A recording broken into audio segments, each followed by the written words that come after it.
एक बहुत अच्छी कॉन्सेप्चुअल प्रॉब्लम है। तो आइए पहले प्रॉब्लम को समझते हैं। ध्यान दीजिए, यहाँ पर आपको गिवन है इनफाइनाइट यूनिफॉर्म डिस्क, ठीक है, जिसकी रेडियस डिक्रीज हो रही है। और यहाँ पर आप देख भी सकते हैं, यहाँ पर आर, फिर R upon 3 and R upon 9, और ऐसे ही आगे कंटिन्यू होती चली जाएगी। नाउ यहाँ पर जो आपका मटेरियल है ना वो सेम है, और यहाँ पर जो थिकनेस भी है वो भी आपकी यहाँ पर सेम है, ठीक है। नाउ इन सारी डिस्क के ऊपर एक रखी जा रही स्टिक जिसका भी मास m है। साथ ही यहाँ पर जो सबसे बड़ी डिस्क थी ना उसका भी मास m था इस वाली का। ध्यान दीजिएगा, ये जो आपकी स्टिक है ना ये सारे की सारी डिस्क को टच कर रही है और यहाँ पर रिलीज की जा रही है। यहाँ पर आपको एज्यूम करना है ये जो आपकी स्टिक है, ठीक है, वो स्लिप नहीं कर रही है। अब आपको इस कंडीशन में, ठीक है, इस डिस्क का टेंजेंशियल एक्सीलरेशन और इस पर कितना फ्रिक्शन काम कर रहा होगा वो आपको बताना है। आई होप प्रॉब्लम आपको क्लियर है। अब इसको सॉल्व कैसे करना है आइए समझते हैं। अब बात करते हैं सॉल्यूशन की। तो जैसे ही आप प्रॉब्लम पढ़ोगे और आप देखोगे कि यहाँ पर आपसे फ्रिक्शन पूछा जा रहा है, वैसे ही आप चौंक जाओगे थोड़ा-सा, क्योंकि फ्रिक्शन निकालने के लिए आपको ज़्यादातर जो प्रैक्टिस की है ना, वहाँ पर म्यू की ज़रूरत पड़ती है, और इस पूरे के पूरे प्रॉब्लम में म्यू की बात ही नहीं की गई है। तो क्या ये प्रॉब्लम इनकम्प्लीट है, राइट? या इसमें कुछ एरर है, या फिर इसको कैसे सॉल्व करें? नाउ तो ध्यान दीजिए, यहाँ पर जो हमारे काम की बात है सबसे ज़्यादा, वो यहाँ पर गिवन है कि आपकी जो स्टिक है ना वो स्लिप नहीं कर रही है। अब इस प्रॉपर्टी का हम लोग यूज करेंगे आगे एक सवाल को सॉल्व करने के लिए। यानी कि जो भी पॉइंट टच में होंगे किसके, इस स्टिक के, उन सारे पॉइंट्स का वेलोसिटी और एक्सीलरेशन सेम रहने वाला है। नाउ यहाँ पर यदि डिस्क आपको दिख रही है, ठीक है, और डिस्क ये पिवोटेड है यहाँ पर, ठीक है। तो नाउ फोकस करते हैं केवल एक डिस्क पर और आपकी रॉड पर। तो नाउ ध्यान दीजिए, मान लेते हैं ये आपकी रही डिस्क, और यहाँ पे ये रॉड कनेक्टेड है, और ये पॉइंट जो पॉइंट ऑफ कांटेक्ट है वो यहाँ पर ए पॉइंट है। अब क्या होगा, जो रॉड है आपकी, ठीक है, उसका एक्सीलरेशन टेंजेंशियल तो क्या हो गया, मान लेते हैं 80। तो ये जो पॉइंट है ए पॉइंट, ठीक है, जो आपके डिस्क पर भी है, ठीक है, यहाँ पर क्या हो रहा होगा, तो यहाँ पर भी इसका जो एक्सीलरेशन है इस डायरेक्शन में क्या होगा, इसी पॉइंट पर आपको मिलेगा, कितना मिलेगा, सेम 80। अब यहाँ पर आपको क्या मिलेगा, देखिए A T is equal to R alpha. Alpha यहाँ पर इस डिस्क का क्या हो जाएगा, एंगुलर एक्सीलरेशन, ठीक है, आप इसका यूज कर सकते हो। साथ ही ध्यान से देखिए, यहाँ पर कुछ ना कुछ फ्रिक्शन लग रहा होगा, ठीक है, ठीक है, रॉड कांटेक्ट में तभी तो एक साथ मूव करेंगे। नाउ तो यानी कि यहाँ पर आप लिख सकते हो, देखो ध्यान से, एफ इंटू इसकी radius F R is equal to torque यानी कि आई अल्फा। यहाँ तक क्लियर हो रहा है? तो ध्यान से देखो, यहाँ पर ये एफ क्या है, ये फ्रिक्शन है, यानी कि यहाँ पर आप एफ को लिख सकते हो आई अल्फा अपॉन आर, और यदि आप अल्फा की वैल्यू यहाँ पर पुट करो तो मिलेगा आपको आई ए टी अपॉन आर, ठीक है। एक आर यहाँ पर एक किसी भी डिस्क की एक जनरल रेडियस है। इतना क्लियर है? तो आप ध्यान से देखो, यहाँ पर आपको म्यू की नीड नहीं पड़ रही है। यानी कि हम कुछ इस तरीके से इस प्रॉब्लम को सॉल्व कर सकते हैं। तो अब इसको आगे कैसे प्रोसीड करें? आइए देखते हैं। नाउ ध्यान दीजिए, हम लोग देख चुके हैं कि जो जनरल रिलेशन आ रहा है फ्रिक्शन के साथ, वो क्या आ रहा है, एफ इज इक्वल टू यानी कि F R is equal to I upon R square, और यहाँ पर ए टी। अब देखिए जो एक्सीलरेशन है एटी वो सारे के सारे डिस्क के लिए सेम है, और साथ ही ये स्टिक के लिए भी सेम है। तो यहाँ पर देखिए हमें जो मेन प्रॉब्लम है किसके साथ सॉल्व करनी पड़ेगी, आई और आर स्क्वायर के साथ। तो ध्यान दीजिए यहाँ पर ये जनरल रिलेशन है। तो यदि हम लोग लिखना चाहें फर्स्ट डिस्क के लिए, ठीक है, तो यहाँ पर लिखते हैं हम इसको, मान लेते हैं friction F one is equal to क्या हो जाएगा, देखिए आई की वैल्यू यहाँ पे क्या आ जाएगी, M R square divide by two, ठीक है। नाउ इसकी रेडियस कितनी है यहाँ पर, फिर से आर स्क्वायर, यहाँ पर आ जाएगा आपका 80, यानी कि यहाँ से आर कैंसिल, आपको मिलेगा एम बाई टू 80, ठीक है, 80 यानी कि टेंजेंशियल एक्सीलरेशन, ठीक है। सो नाउ एक बात क्लियर है, यदि आपको यही काम करना हो दूसरी डिस्क के लिए तो आप क्या करोगे, मान लेते हैं यहाँ पे फ्रिक्शन है F2, ठीक है, यहाँ पर लग रहा था देखिए F1 फ्रिक्शन, और यहाँ पे लग रहा होगा F2 फ्रिक्शन, ऐसी सारी की सारी डिस्क के साथ फ्रिक्शन लग रहा होगा। नेट फ्रिक्शन निकाल लीजिए, हम सारे सारे फ्रिक्शन को ऐड कर देंगे, राइट। F2 क्या रहेगा, F2 यहाँ पर आप देख ही सकते हैं, आप यहाँ पर फिर से निकालोगे क्या, देखो इस जनरल फॉर्मूले में रखोगे तो क्या मिलेगा, यहाँ पर आई की वैल्यू क्या रहेगी, यहाँ पर M R square by two, नीचे यहाँ पे आर स्क्वायर है तो यहाँ पे फिर से कट जाएगा, यानी कि आपको एम डैश मिलेगा, क्योंकि यहाँ पर जो मास है ना हर एक डिस्क का अलग अलग है, राइट, क्योंकि डिस्क का मटेरियल सेम है बट डिस्क की रेडियस छोटी होती जा रही है। तो हम यहाँ पे इसको लिख देते हैं एम डैश, ठीक है, एम डैश बाई टू, और एटी की एक जगह रहेगी सेम ही, राइट। सिमिलरली आप निकाल सकते हो किसके साथ, F3 के लिए क्या हो जाएगा आपका m डबल डैश बाई 280। देखिए यहाँ पर मास की वैल्यू डिफरेंट है, राइट? कोई बात नहीं, निकालते हैं उसको भी। ध्यान दीजिए यहाँ पर जो आपकी डिस्क है उसकी मोटाई सेम है और सेम मटेरियल से बनी हुई है। तो आप क्या लिख सकते हो यहाँ पर, देखिए यहाँ पर लिख सकते हो आप m1 is equal to m, इसकी वैल्यू क्या हो जाएगी देखिए। मान लेते हैं जो मास पर यूनिट एरिया कितना है, सिग्मा, ठीक है, सिग्मा। तो इसके बाद एरिया क्या हो जाएगा, पाई आर स्क्वायर, ठीक है।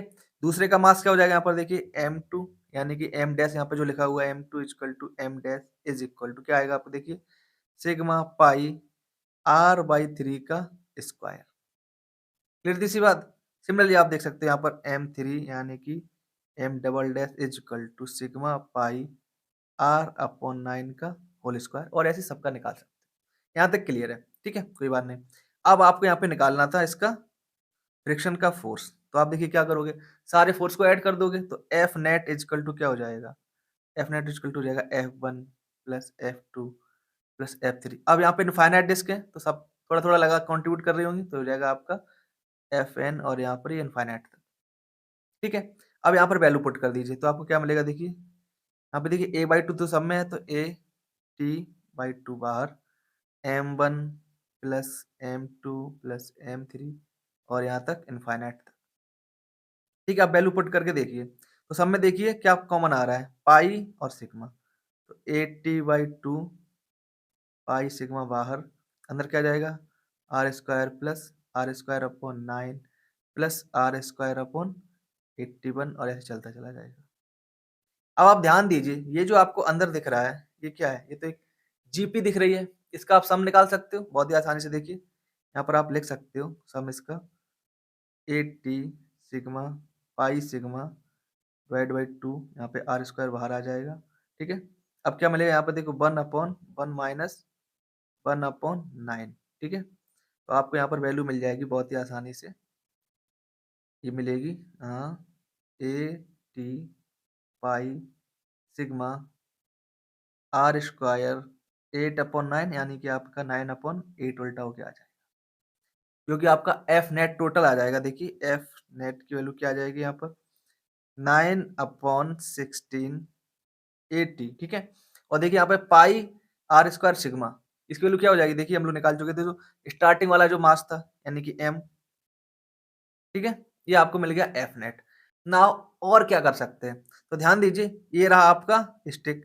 अब स्टिक पे क्या होगा देखिए, स्टिक पे सारा जो फ्रिक्शन है मिलके क्या करेगा, इसको पीछे खींचेगा, ठीक है, एफ नेट।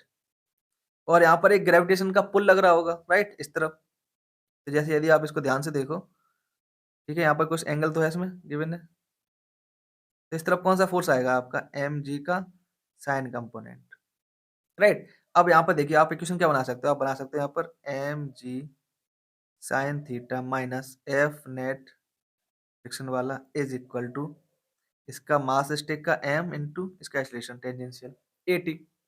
नाउ यहाँ पर देखिए आपको एफ नेट पता है टी के टर्म्स में, और यहाँ पर टी है तो यहाँ से आप टी की वैल्यू निकाल सकते हो, लेकिन आपको पहले निकालना पड़ेगा थीटा की वैल्यू, ठीक है। तो आप यहाँ पर देखिए क्या करोगे, आपको यहाँ पर दिख रहा है बहुत ही आसानी से कि एक ये आपका डिस्क है, इसके बाद एक और डिस्क है, ठीक है, और यहाँ पे एक टच होके ऐसे जा रही है। अब थीटा निकालने के लिए क्या करना पड़ेगा, देखो ये आपकी पॉइंट है दोनों रेडियस के, ये ऐसे, ठीक है।